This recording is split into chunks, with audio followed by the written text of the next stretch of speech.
Okay, so let's get straight into today. Again, really looking forward to today, actually, for a number of reasons, but let's get straight into it. So for any who happen to be joining us for the first time, we are a weekly broadcast, 30 minutes, short, sharp, informative, hopefully inspirational in some of the things that we do and guests that we have. My name is David Johnson. I'm the CEO of an equity property crowdfunding platform called leocrowdfunding.com is where you'll find us. And my co-host you've just been hearing from, Mr. John Corey of Property Fortress. So John, do you want to take the customary 30 seconds to explain who you are and what you do in property? Yeah, so John Corey is the name, and I've been in property since 1983, starting in Silicon Valley. A tech guy, started working there in '82. Also later involved with investment banking in London, which is how I got connected to the UK property market. The focus these days is on crowdfunding, sort of why we're here, but I'm on the other side. I'm on the side that I think the money's in the deals. And I find that this is a way easier method for either those with cash, angel investors in my case, to put money into other people's deals and let them do the heavy lifting.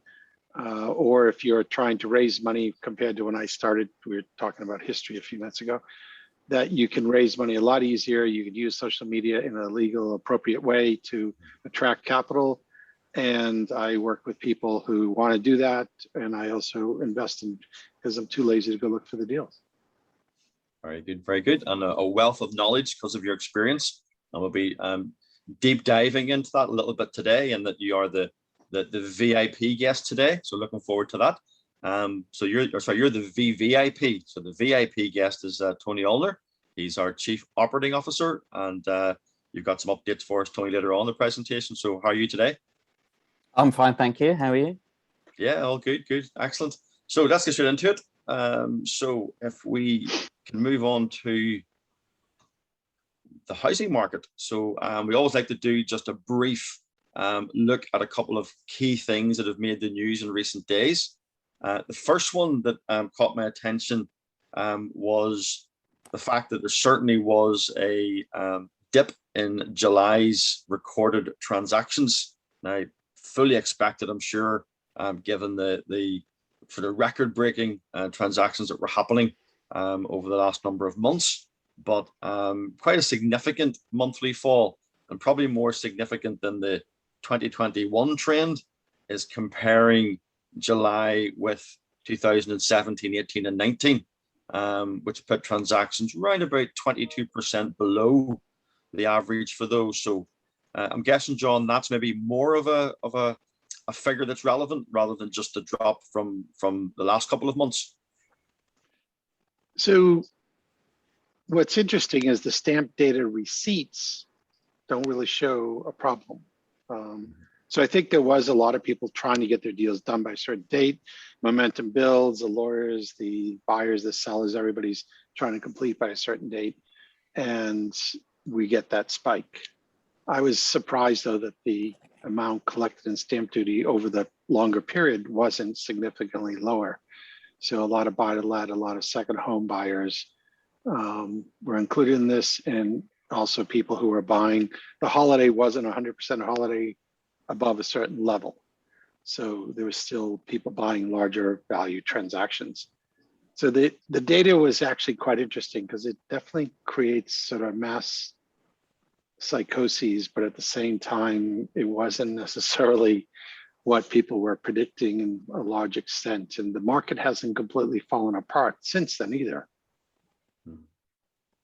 Yeah, it's going to be interesting over the next, I suppose, couple of months through Christmas, and then into probably back end of Q1, I think will tell the real tale of sort of where the market is at in terms of its trajectory. So any anecdotal information, Tony, that you have on this, anyone you're speaking to, or what the mood of the market of fundraisers or investors?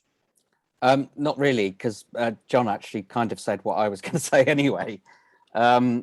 But great minds think alike. Is that what you're going to tell me?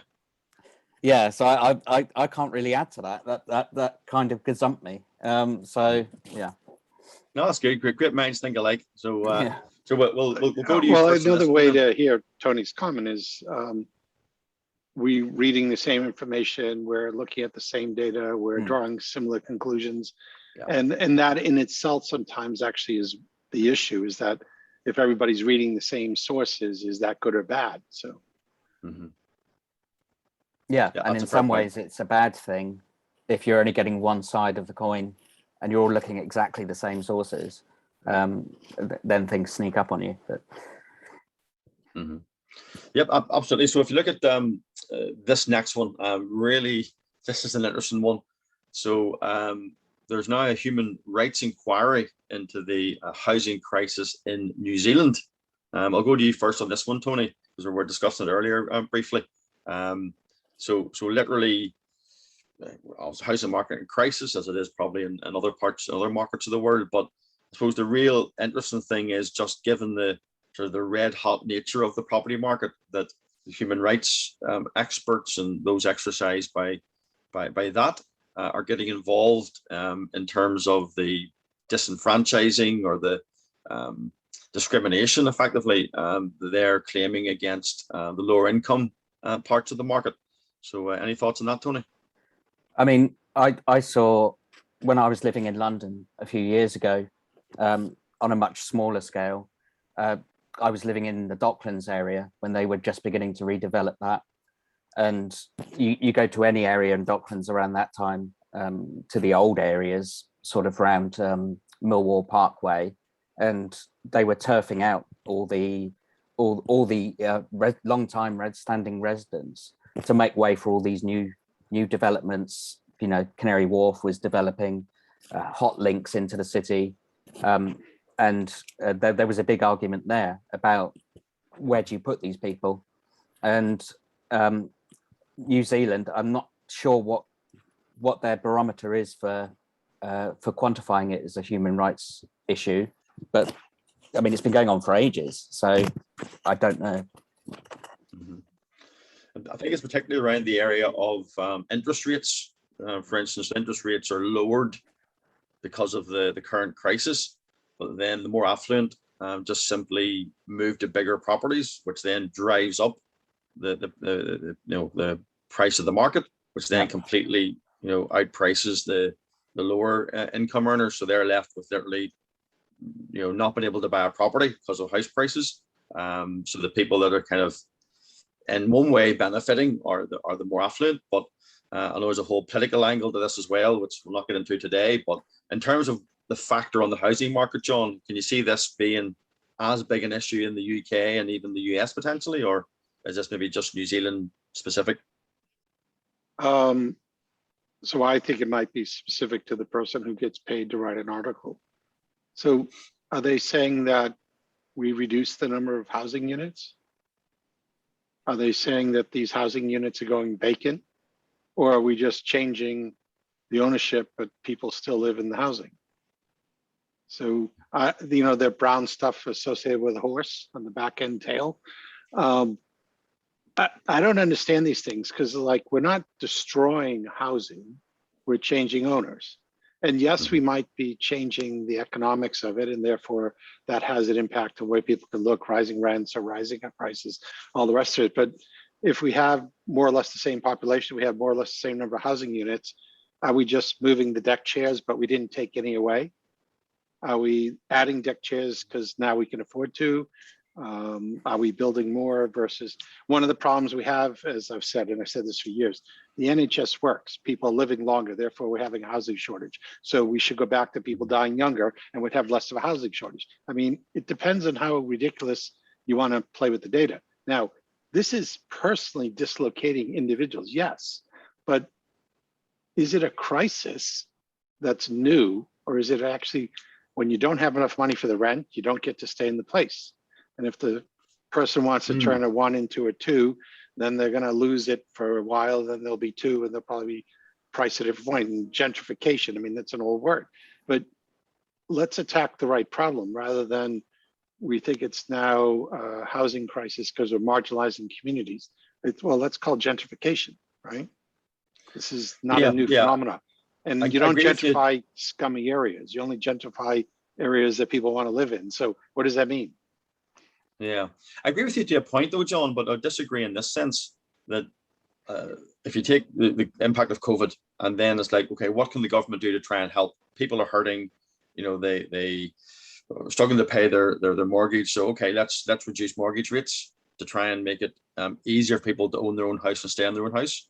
Mortgage rates. But are they? Well, yeah, mortgage rates. So then the repayment of Well, the mortgages interest for rate's people. almost zero. So Yeah, what are you but going to do? that's- Make it zero? But what I'm saying is that's the problem, because it's come down so low. But the reason that the measures are put in place is to try and help the masses obviously survive financially through COVID. But if the net effect of that means that the very people the governments are trying to help can't actually buy a property because house prices have gone through the roof and rent has gone through the roof, the measures were put in place to help the masses, and the masses are the ones that are suffering. I think that's the point that the article is trying to get to. But I take your Are the point. You take the masses- emotion are out of the it. masses That's fine, suffering? but that's the issue. Yeah, but wait a minute, are the masses suffering, and do the masses include homeowners or just renters?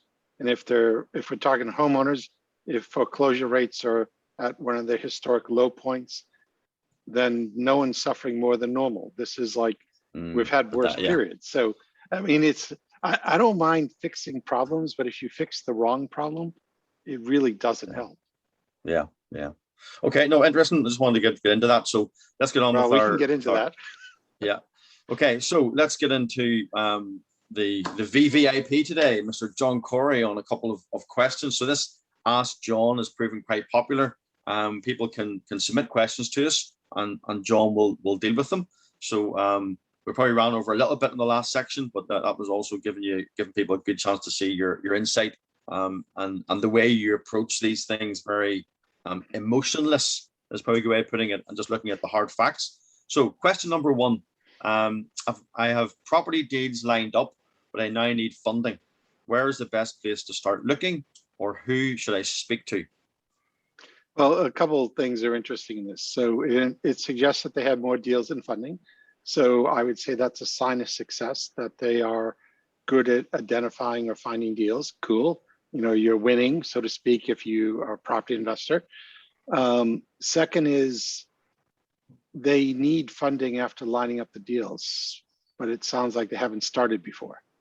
So you're going to have to look in the places that are quick. So classically, this is going to be a debt financed mortgage broker, institutional lender type solution, and they can operate in the 30, 60, 90 day time frame. If you're going to use more creative methods, then they've already missed the window. They've already started too late. They should be looking for funding long before they've secured the deals. You can do both in parallel, but if you have signed contracts to, subject to contract, and you're expecting to exchange in 30 to 60 days, it's a struggle to use some of the alternatives. One of the best places, if you can do it, is get the seller to provide the financing. So instead of agreeing to buy, agree to lease, and then give yourself a lot longer to secure the financing to finish the purchase. So exchange, delay completion, an option deal with some sort of lease, things like that.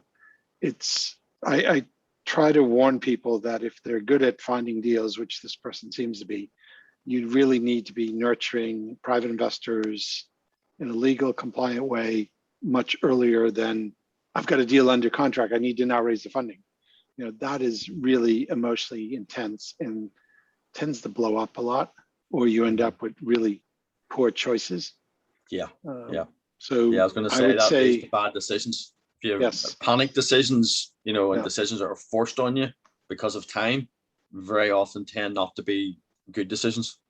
Yeah, and you know how you have gazundering and gazumping and all these other things at the last minute deal changes. Well, the same can happen if you're using finance and people know that you need them more than they need you, which is classic for someone with cash.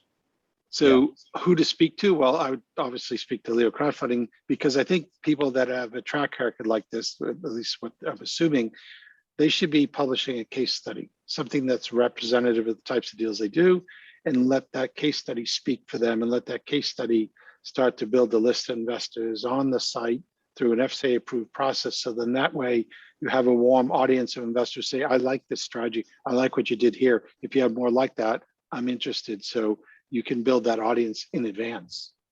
Mhm. Yep. Okay. That's very, very useful. If anyone wants to make a comment in the Q&A on that, or have a follow-up question, then by all means ask that, and Tony can keep an eye on that, and we can come back on that if required. Okay. Question number 2.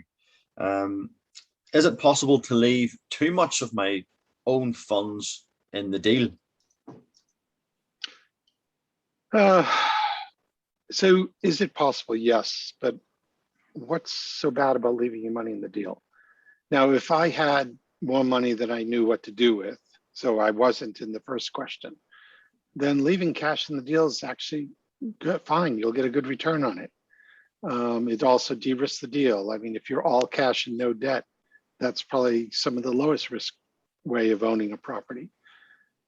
Is it possible to leave too much? Well, too much tends to be defined as, oh, I don't have very much money. I must pull it out as fast as possible to get on to the next deal. So that's why people get freaked out about leaving their money, and they want to rinse and repeat. They want to recycle their cash. If you get good at raising money, then you don't have to worry about what you're leaving in the deal from your own.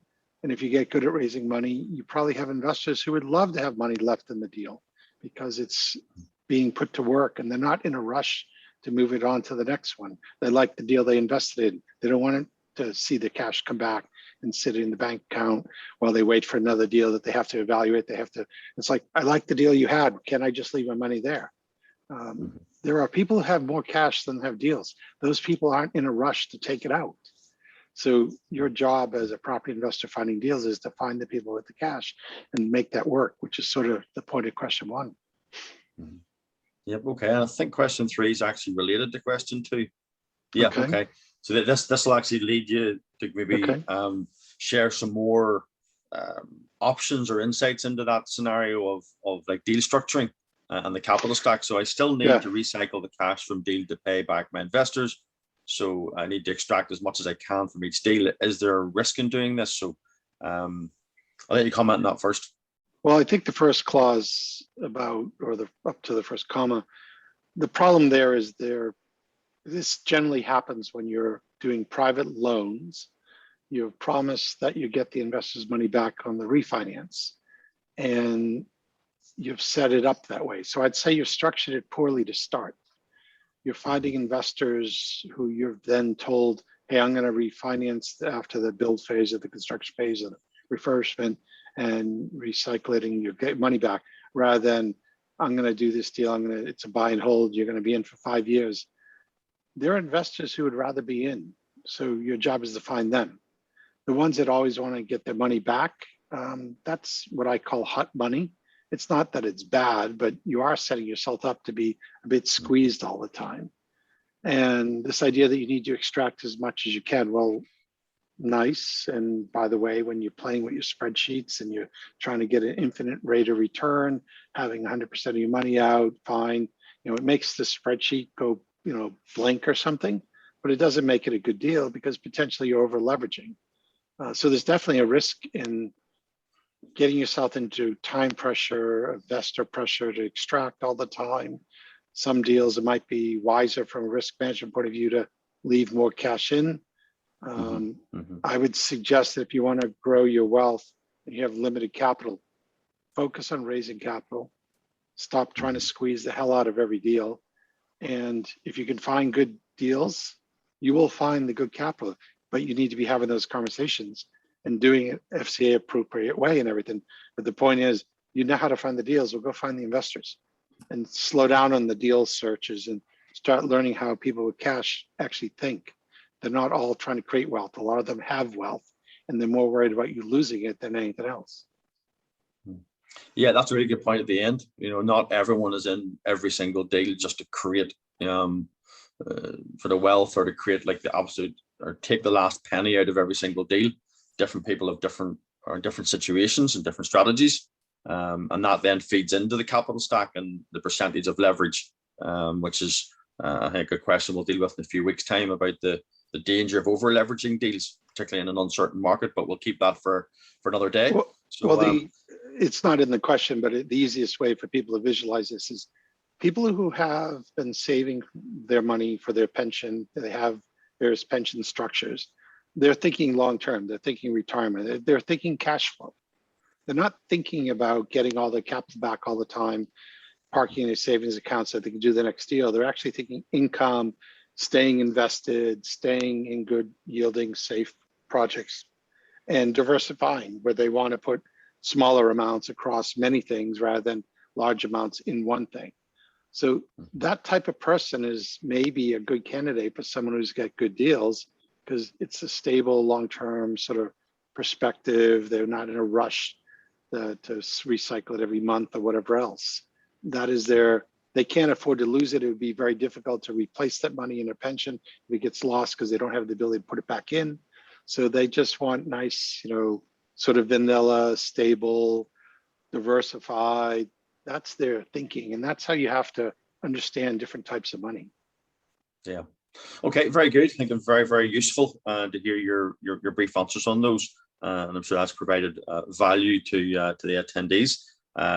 Just point out, of course, that anything that John or I said there was not intended in any way to be financial advice. He's simply giving his opinion and view on the market in that sense. John is not a member of Leo Crowdfunding, the company. He does sit on our advisory board, but he's not actually part of Leo Crowdfunding, just to make that distinction clear for everyone. I'm not even a shareholder. Not even a shareholder. Correct. Okay, so over to Tony then. Tony, site visits. You and Dal had a really interesting Friday. Now that COVID's lifting a little bit, we're back on the road getting out with fundraisers. So do you want to give us a quick update on what happened last Friday? Yes, last Friday was spent with Ed Morgan and Miles Morgan from Beaumont Homes and now West Country Partnership with Ed as well. And we went along to see 3 sites and also invite any existing investors on the first site to come along and view this and the other 2 sites, which were upcoming projects. So the first one was Avon Valley, which is nearing completion. And Ed gave us a little tour around the site, gave us an update on how things are going, answered investor questions. It's obviously really important to, when we can, to link up the investors with the fundraiser so that they can ask them key questions. They can see for themselves how the development's doing and have that hands-on approach that I'm sure David will be pleased to hear you don't often get with peer-to-peer because it's just a straight loan, but here you actually have a tangible interest in it and the success. And so Avon Valley was really productive, really good area, and he's completed it to a really fine finish. After Avon Valley, we moved to Bridge Road, which is currently live for investment on the site. This was just before when it was View Deal. We couldn't see much from the outside because as you can see, there's a big fence in the picture. There's a big fence in front. It's on a main road. We were parked on a bend. We were getting in people's way. So we had to keep our time there fairly short, but able to get a fairly good feel for the site. It's been gutted out. It's going to be refurbed and then a new build next to it. It doesn't look like there's a lot of room there for it in that picture, but there is. You get a real feel for it standing outside in front of it. And then after that, we moved to another site, which is a plot of land that I won't go too much into it now, but it should be available for investment around the end of October. And had a good look around there. On the pictures, we couldn't really include too much of the investors because they hadn't really given permission for us to use their image to that extent. Mm-hmm. But I think you get so it was a really good day out, and the fundraisers were really accommodating, and I think the investors were really pleased as well.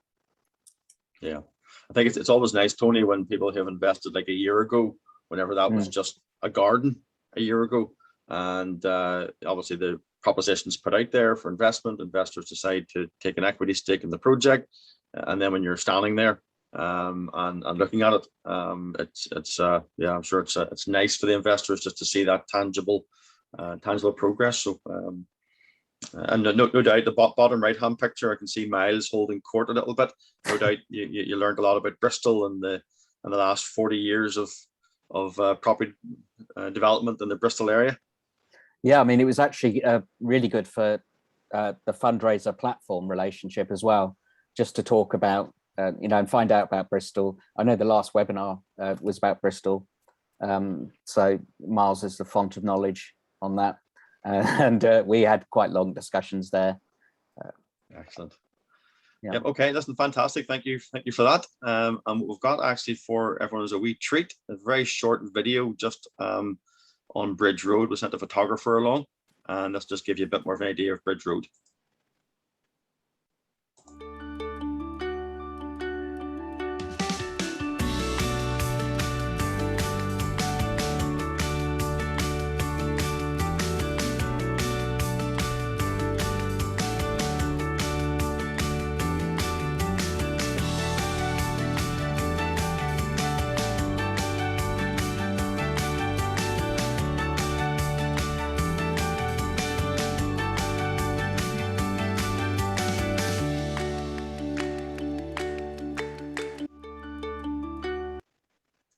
Okay, so it's just to give you a wee idea on that. So listen, thank you, Tony, for that. Brilliant, and look forward to having you back on our next site visit. Something that we want to keep doing when we can.